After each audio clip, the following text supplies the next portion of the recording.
একটি ছাগলের দাম 2 লাখ টাকা।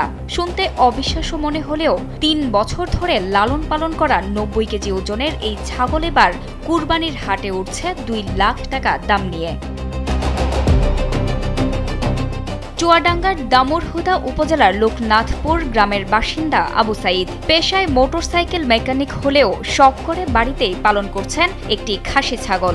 ছোটবেলা থেকেই পরিবারের সদস্যের মতো যত্নে বড় করা হয় ছাগলটিকে। স্যান্ডেলিনা সো, রূপচর্চায় আভিজাত্য।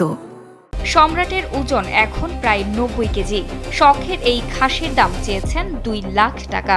আমি ছাগলটা পুষছি গত 3 বছর ধরে। ছাগলটা আমি স্কেল করছি, 90 কেজি ওজন হয়েছে। ছাগলটা বিটলের ক্রস। আমি দাম দিয়েছি 2 লক্ষ টাকা। এই কুরবানিতে আমি বিক্রি করব। ঘাস, লতাপাতা ও প্রাকৃতিক খাবার খাইয়ে লালন পালন করা হয়েছে সম্রাট নামের এই ছাগলকে। বাড়ির আঙিনা জুড়ে ঘুরে বেড়ানো সম্রাট এখন এলাকাতেও বেশ পরিচিত। আমরা গত 3 বছর ধরে অনেক যত্ন সহকারে ছাগলটা লালন পালন করছি এবং ওর সপ্তাহে একদিন গোসল করাই এবং ওর থাকার জায়গাটা পরিষ্কার পরিচ্ছন্ন রাখি। আর আমরা প্রাকৃতিক নিয়মে খাবার খাওয়াই। কোনো মোটা তাজাকরণের খাবার আমরা খাওয়াই না।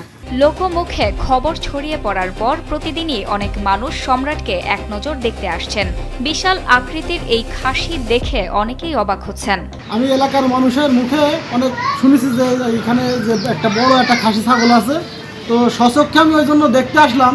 এখন দেখতে এসে দেখছি যে আমাদের এলাকাতে যেমন তেমন চুয়াডাঙ্গা জেলার ভিতরেই আমার দেখার মতো সবচেয়ে বড় খাসি ছাগল এটা। সম্রাটকে বিক্রি করে পরিবারের প্রয়োজন মেটানোর পরিকল্পনা রয়েছে আবু সাইদের।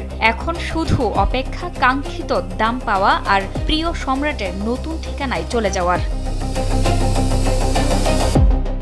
জান্নাতুল ফেরদৌস, কালবেলা।